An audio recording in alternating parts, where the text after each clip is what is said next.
Hola, muy buenas tardes. Nos acompaña hoy en nuestro espacio de reflexiones de la Facultad de Ciencias Sociales y Humanas de la Universidad de Manizales, el doctor Rodrigo Matos. Con el profe vamos a conversar de sus experticias, pero sobre todo, profe, queremos conversar con usted al respecto de lo que ha vivido en su academia y ha vivido en su vida.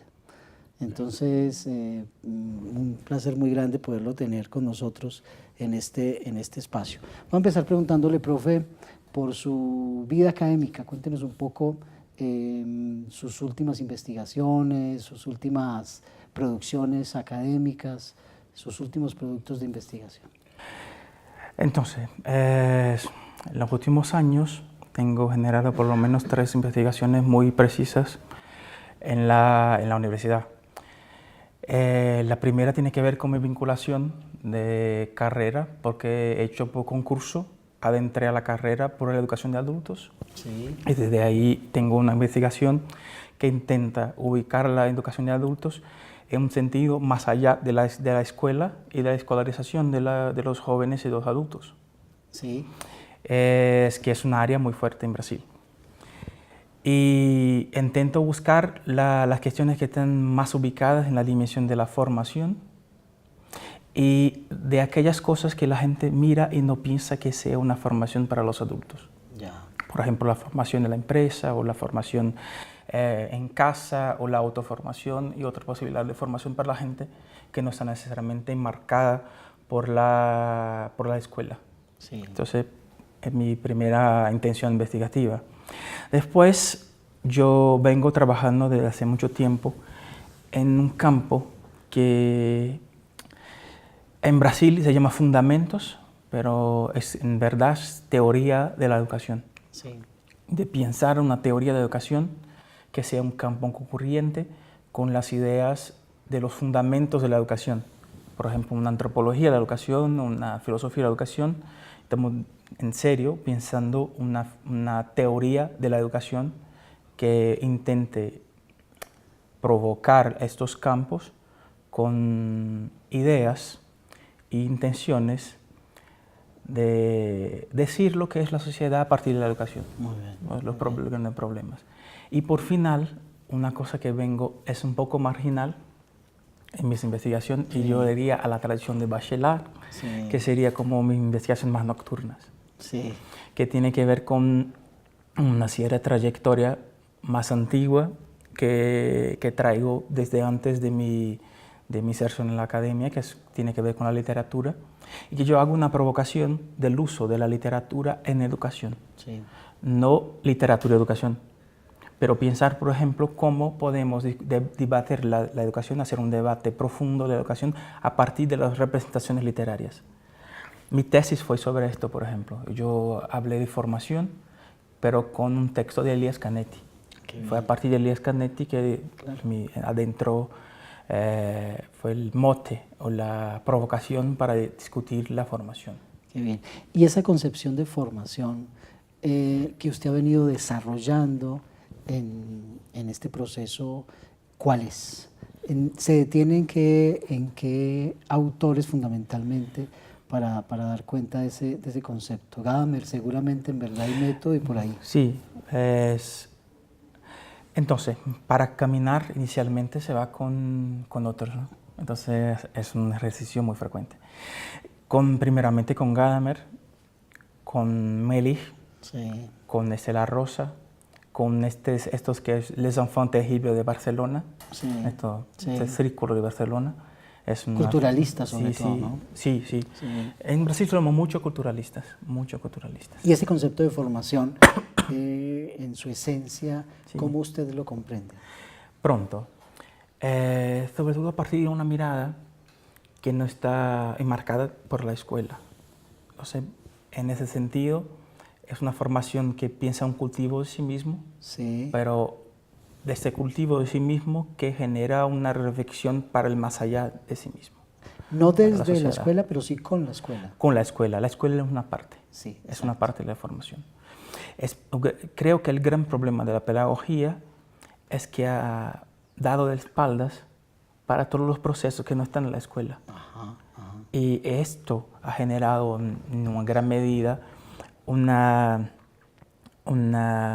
desinterés social por la propia pedagogía. Claro. Porque nosotros nos interesamos por una cosa más instrumental, que está muy marcado por una tradición también instrumental por la de la formalidad escuela. de esa educación.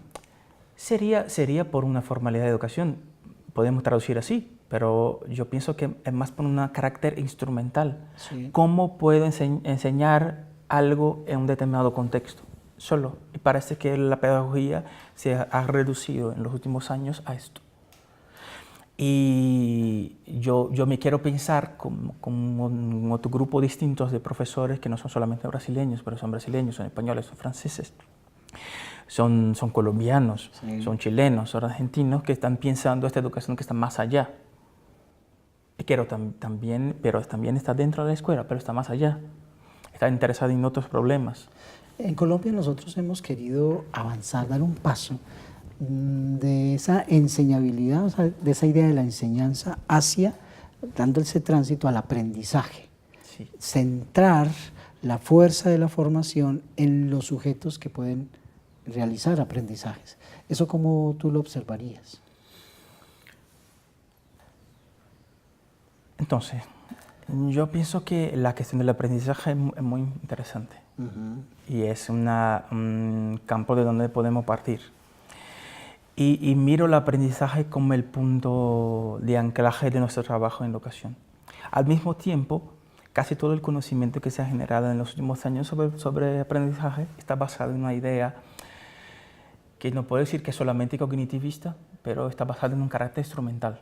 Ya. Y me interesó más en sacar el aprendizaje de otras partes. Porque un niño sale de la escuela y la escuela le planifica un aprendizaje para él. Sí. Planifica ahí una idea, por ejemplo, vamos a tomar la alfabetización. Sí. Y planifica la alfabetización y dice que para ser niño alfabetizado hay que cumplir tales etapas. Pero el niño desobedece. Va a la calle y encuentra textos. Va en casa y encuentra textos. Es así. Entonces, uno está planificando un aprendizaje y a la concepción de aprendizaje está todo enmarcado por límites y por preconcepciones. Y la vida subvierte. La cotidianidad subvierte esta idea instrumental. Y yo creo que quizás en este momento tenemos que hacer algunas provocaciones a las teorías del aprendizaje, sobre todo las cosas que también barcelonesa, de la Pompeu Fabra, que que han llegado con mucha fuerza por aquí en Latinoamérica. Sí. No es distinto en Brasil, no es distinto en Brasil. O que viene de Suiza por Pegenot, también no es distinto en Brasil. O que viene de Estados Unidos de muchas fuentes. Entonces, buscar lo que está más allá, porque a mí me interesa más las trayectorias que consiguen sacar algo más de la escuela. Y yo creo que este niño, que quizás sea casi todos, aprende desobedeciendo los planes que tienen para ello. Claro. Ahí, en esa idea del aprendizaje por fuera de la escuela, de todas formas, ¿algún principio organizador? ¿Existe algún principio de ordenamiento de ese aprendizaje? ¿O la idea es una no parametrización de eso que acontece por fuera de la escuela? Sí, me gusta más pensar desde una perspectiva más anarquista. Vamos a pensar así. No hay como planificar. Cuando planificamos lo que está por fuera, estamos pedagogizando lo que está por fuera. Y al pedagogizar lo que está por fuera, convertimos en escuela. Mira, cuando tú lees un libro, tú lees el libro con ganas, tú lees el libro y aprendes un montón de cosas. Es muy distinto cuando el profesor te dice que tienes que leer. ¿Te obliga? Sí, te obliga y te das al final un cuestionario, una encuesta que dices, ¿qué dijo tal autor? ¿Qué dijo tal personaje? ¿Qué dijo tal? ¿Qué contexto que ha pasado en este libro? ¿Qué significa esto? Esto saca la potencia de la lectura. Claro. ¿Hay puntos de partida y puntos de llegada? Claro. ¿O te identificas únicamente con lo que acontece como en el proceso de ese aprendizaje? Me interesa por la experiencia y por eso no quiero parametrizar ni decir lo que es esto. Las experiencias y son distintas. Sí. Esto me genera un interés muy profundo y por decir... ¿Cuál sería el punto de partida? Lo que me dice el otro. Ajá. Porque yo no sé si el otro no me dice. Ese es el punto de partida. Claro, la o sea, narrativa. o sea que hay una concepción de lo humano en esa formación. Claro. ¿Cuál sería esa concepción? De un humano que está incompleto. Incompleto. Incompleto, Ajá. claro. Y que nunca llegará a ser completo. Ajá. Y por tanto sigue siempre en busca. Ajá. Y una búsqueda de por siempre. En ese sentido, no tiene nada que ver con la idea del eterno estudiante propuesto, por ejemplo, por nuestras sociedades, pero de un que es inquieto. Tú lo sabes lo que es eso porque tú también eres inquieto. Yo soy inquieto y todos los profesores son inquietos. Si no, no eras profes. Nosotros somos inquietos. Y estamos todo el tiempo inquietos, queriendo hablar, decir, leer, confrontar, encontrar el otro. Y eso nos dice de nuestra incompletud. Somos sujetos conscientes de nuestra incompletud. Creo quizás sería sacar un poco de la escuela y de los procesos formales esta certeza que tiene, y comprender que es más incompleto y que ser incompleto es bueno. Es porque somos humanos, somos incompletos. Claro. ¿Será que sí somos conscientes de nuestra incompletud? ¿O algunos serán conscientes? Nosotros los profesores, quizás. Quizás nosotros los profesores. Y seguro algunos profesores universitarios. Yo estoy pensando en los niños, y estoy pensando en las niñas latinoamericanas. Y esa enseñanza, aprendizaje, digámoslo, para que lo combinemos, que se está dando en la escuela, parametrizada, organizada, que cuando salen, como tú lo decías con toda claridad, se encuentran con un mundo que es muy distinto, ¿cierto? Sí. ¿Será que ellos se sienten incompletos? ¿O la escuela les está mostrando más su completud que su incompletud? Yo creo que ahí tenemos en Latinoamérica distintas experiencias. Yo creo seguro que los niños de las élites latinoamericanas se sienten incompletos. Incompletos. Tanto que buscan muchas cosas, ¿no? Están siempre buscando, quiere irse a otro país, quiere encontrar otras realidades, quieren que otras vivencias y otras experiencias hagan parte de su identidad. Pero al mismo tiempo tenemos escuelas que dicen lo que es una cosa y que no deja espacio para que el niño, el estudiante, cuestione y por tanto vea que el mundo puede ser distinto, puede ser muy más amplio y puede ser un otro mundo distinto de aquel. Yo creo que nuestras escuelas, las destinadas a los niños más pobres, tienen muchas certezas y no dejan espacio para que éste comprenda que hay una dimensión potente en su propia cultura, que hay una posibilidad de un otro mundo y por tanto que sea incompleto, ¿no? De todo. Por supuesto. Esa idea de la incompletud, ¿será que puede también relacionarse con la posibilidad de transformación? Seguro, la metamorfosis. Estamos siempre en metamorfosis, no somos lo mismo.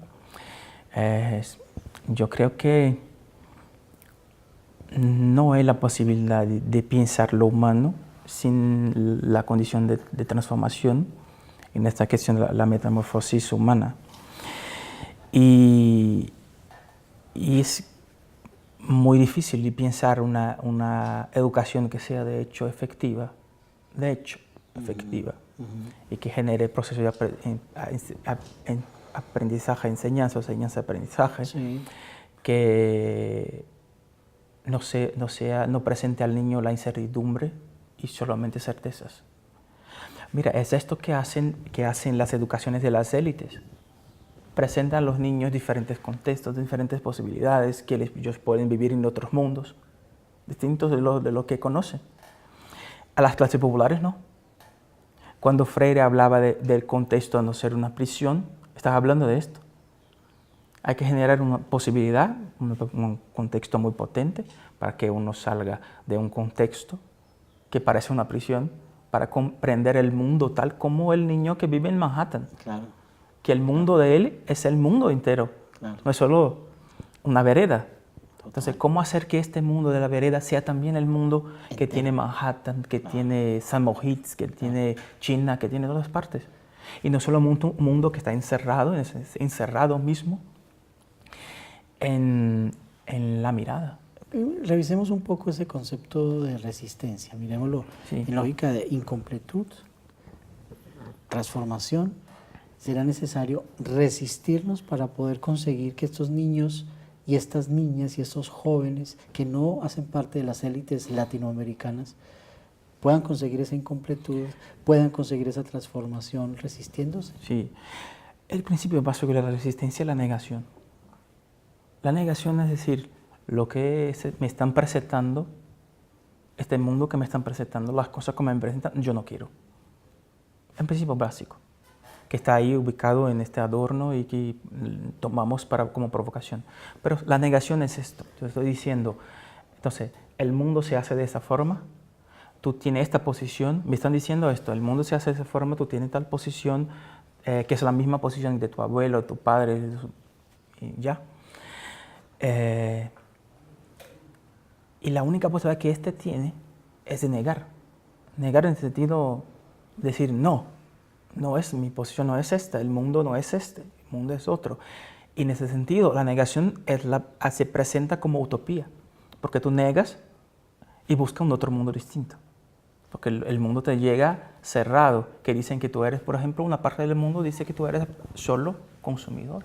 Claro, pero la negación acompañada de creación. Claro, se crea, al mismo tiempo que se niega, está diciendo, no se niega para decir, no es un acto nihilista, niego y ya. No, yo niego y ya al niegar... ¿Y el anarquista no será nihilista? No, de una forma, nunca. Los anarquistas y los nihilistas fueron tradicionalmente caminos opuestos. Cuando yo pienso el anarquismo tiene mucho más que ver con la provocación anarquista que anarquismo en sentido político. No. Pero con lo que nos presentan de subversión de la orden, subverter lo que está presentado, lo que está hecho, lo que está dicho. Y decir, quizás no, quizás puede ser diferente. Quizás puede ser totalmente diferente y radicalmente diferente. Estamos hablando de una posición que es también radical, ¿no? Claro, esa negación frente a lo que se dice de fuera, pero también lo que se puede decir de dentro. Yo puedo hacer una autonegación como resistencia. Digamos que la idea me parece interesante. Yo le agregaría una perspectiva también de insistencia. Yo creo que el que sea crítico y pueda negar lo que se viene de fuera del mundo, lo que se viene por dentro de sí, si no insiste, si no hay insistencia, digamos hay decremento de voluntad. Y puede haber depresión y puede haber resoluciones de, digamos, lo conflictivo, que siempre es natural o connatural a lo humano, violentas, por ejemplo. A ver, la resistencia y la negación podrían tornarse también en contra del sujeto y en contra de la sociedad. ¿Eso lo ves viable? ¿Lo ves posible? Yo veo que claro que todos movimientos de resistencia parten de una dimensión que es subjetiva antes.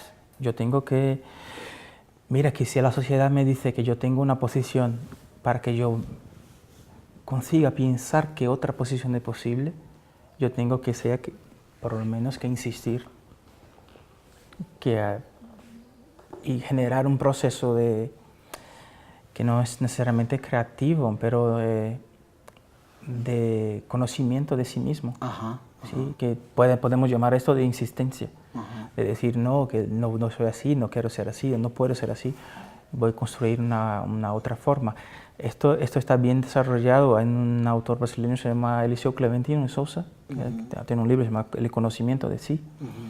Y tiene mucho que ver con este movimiento de uno que genera una narrativa de sí mismo y este proceso de insistencia, que te llaman insistencia, que otros como ese Cihulnik, este suizo, llama de resiliencia. De resiliencia.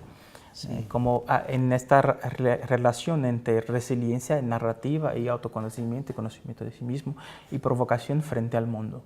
Yo lo que creo es que hay en el mundo contemporáneo hay vértigo, hay mucho vértigo y hay mucha exposición que se pone, que se coloca afuera.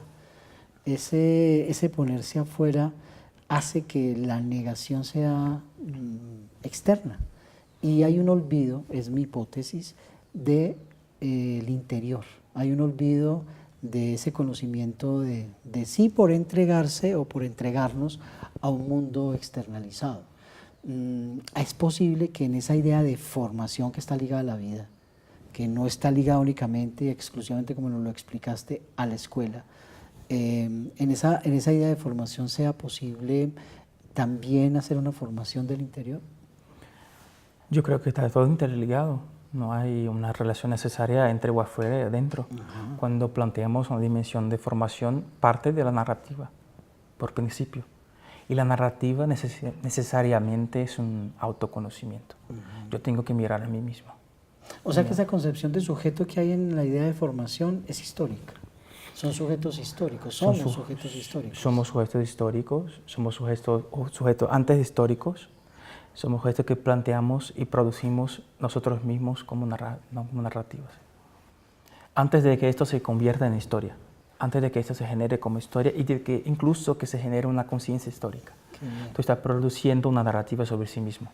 Porque mucha gente tiene una narrativa sobre sí mismo, pero no necesariamente está relacionando esto con una dimensión histórica o pensándose como sujeto histórico, que esto ya es una construcción de nosotros, ¿no? Claro. Que lo hacemos, pero la gente piensa a sí mismo, está pensando todo el tiempo. Michel Fabre, cuando habla de la gente de hacer de sí mismo una obra de arte, que está planteado para nosotros mucho con aquellos que pueden ser una obra de arte, nos hace mirar que todos nosotros podemos ser una obra de arte. Y como todos nosotros podemos ser una obra de arte, hay que pensar cómo nos hacemos como obra. Claro, claro. En esta noción de sujeto que se forma, ¿cómo entra a concebirse el colectivo, los demás sujetos? Además de las teorías clásicas de qué piensan los colectivos, de las clases y tal, es de pensar que el colectivo va a ser siempre una representación que nosotros también construimos. Por ejemplo, ¿qué son las clases sociales sin la representación muy bien solidificada dentro de mí mismo de lo que es una clase social? Por eso las clases sociales no dicen casi nada a la mayoría de la gente. Por ejemplo, si hablamos de proletariado, a la mayoría de la gente, aquí en Colombia, la gente no se identifica como proletario. Lo mismo pasa en todas partes del mundo, porque uno no ha elaborado esto dentro de sí mismo para haber una relación entre lo que pienso de mi condición y la condición, y la relación social y los colectivos. Entonces, si pienso dentro de la teoría marxista o dentro de las teorías liberales de los colectivos y de las clases, estoy ahí con dos categorías que no pueden estar muy aisladas de lo que yo pienso de mí mismo. Entonces yo pienso que la concepción de sujeto en esta relación con los colectivos hay que pasar antes de toda forma por un reconocimiento de sí mismo que me permite reconocerme como parte de un colectivo, de un grupo, de otro. Porque sorprendentemente, puede parecer a mucha gente, es lo que hacen las élites. Un miembro de la élite sabe que es de la élite. Él no se piensa ni proletario. Entonces ha generado algo en él. Bourdieu nos dice algo cuando ha concebido el concepto de hábitos, ¿no? Sí. Uno se comprende dentro de un gran masa colectiva que llamamos élite o burguesía o lo que sea. Pero ahí hay que producirse antes como miembro de este grupo. Si no, los colectivos son solamente conceptos ajenos, que no dicen nada de mí, nada de ti. Conceptos como lo que hay en Brasil, clase media. En Colombia también. Sí, porque en Brasil es muy fácil decirse clase media y casi todos los proletarios se dicen clase media. Es interesante si tomamos el concepto marxista como base. Entonces, proletario es un trabajador. Entonces, la clase media también trabaja, pero trabaja en una condición muy, muy próxima de los ricos, ¿no? Pues podemos decir, utilizando una metáfora inglesa, que la clase media son los pobres, que los ricos permiten que estén ahí más cerquita, porque necesitan de ellos, como médicos, como profesores universitarios, como abogados y tal. Las formaciones tradicionales, pero hay otras nuevas que si tomamos la clase media como profesión, pequeños empresarios, pequeños industriales. Es diferente de un obrero. Un obrero no es de la clase media, pero por ejemplo en muchos países latinoamericanos un obrero se dice clase media porque no está identificado con su grupo, él no se identifica antes de cualquier cosa con su grupo. Eso que estás diciendo implica entonces la necesidad de identificación con un colectivo para poder superarlo si es necesario, transformarlo si es necesario, es decir, conocerlo, saberlo, sí, y en esa medida poder generar cambio. Claro, algún tipo de negación en relación a ellos, pero antes que yo me reconozca. Imaginan la condición esquizofrénica que vive que es pobre y se piensa rico. No ha conseguido elaborar su propia condición económica. Claro. Estamos en dimensión apenas en plan económico. Entonces, esto es difícil.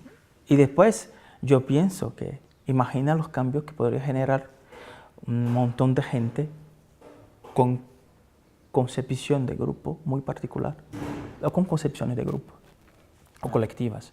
Si tomamos las dos tradiciones más utilizadas en nuestras academias, la tradición liberal, que piensa en las nociones de colectivos, y las tradiciones marxistas, que piensan en la noción de clase, tenemos ahí dos grupos que la gente también no se identifica, dos conceptos que la gente no se identifica. Claro.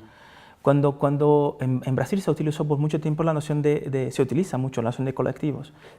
Colectivo de profesores, colectivo de personas de determinada clase social y tal. Al mismo tiempo se utiliza el concepto de clase, pero la gente no se identifica con los dos. Ni uno ni otro. Ni uno ni otro. La gente no se identifica. Ya.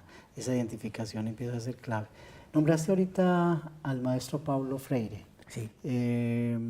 Esa idea de Paulo Freire al respecto de la libertad, en todo esto que estamos conversando, ¿cómo podría entenderse y concebirse? Entonces, Freire plantea una idea de libertad que es una salida del contexto, el contexto que se amplía, ¿no? Y por contexto él no nos llama a cualquier cosa, por contexto está llamando por principio la idea de que el mundo inmediato que nosotros vivimos está mediado por conceptos. Entonces, cuando uno llega al mundo, le presentan conceptos, que es una especie al mismo tiempo de control, también es una forma de identificar a una persona en aquel contexto, en aquel sí, lugar. Y también que este contexto es marcado por un tiempo. No es solamente el concepto por el concepto, no es una esencia del concepto, el concepto dentro de un tiempo, un concepto dentro de una circunstancia. Porque si nosotros hablamos ahora, mira, tocineta, mira, una expresión simple como tocineta o chicharrón. Espaguetis a la carbonara. Sí, tiene un contexto totalmente distinto de lo que era para nuestros abuelos. Porque para nosotros, que estamos dentro de un sistema capitalista que nos ofrece esto ya totalmente industrializado y puesto y listo, totalmente nuestro abuelo que habían que tener un cerdo para hacer estas cosas, claro, y matarlo, había una otra noción de tiempo. Por eso que cuando una persona dice, en el pasado decía adiós, no es el mismo significado que nosotros cuando decimos adiós. Claro. Yo te digo adiós y te encuentro 2 semanas después, mañana, que sea, hoy mismo. Chao. Cuando un italiano dijo chao en el inicio del siglo para un hermano y ha venido a Brasil, estaba diciendo quizás no nos vamos a ver nunca más. Entonces estamos hablando que el contexto presenta conceptos dentro de un tiempo. Y Paulo Freire plantea que en esta relación con el contexto,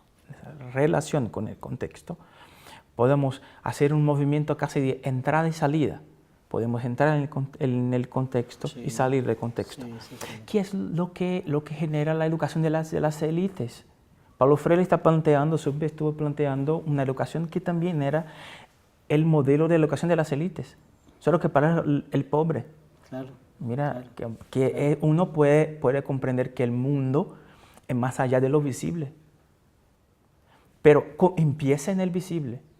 Empieza en el visible, empieza en los conceptos que tú conoces. Por esto hay unas incomprensiones, porque él plantea, por ejemplo, que empezamos en el contexto.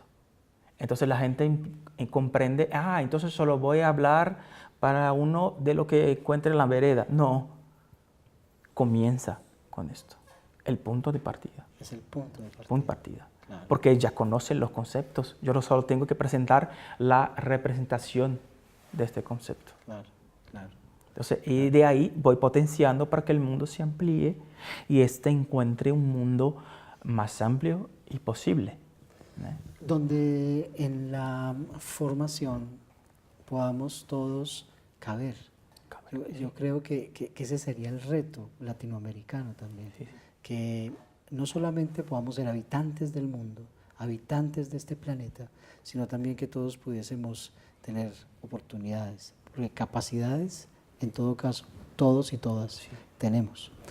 Profesor Rodrigo, muchas gracias. Esto es una maravilla de conversación. Le agradezco muchísimo el tiempo en la tele, pues es corto.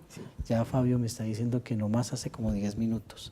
Entonces, le agradezco muchísimo, le agradezco mucho su presencia en nuestra Universidad de Manizales, en nuestra Facultad de Ciencias Sociales y Humanas y por supuesto en nuestro doctorado en Formación en Diversidad.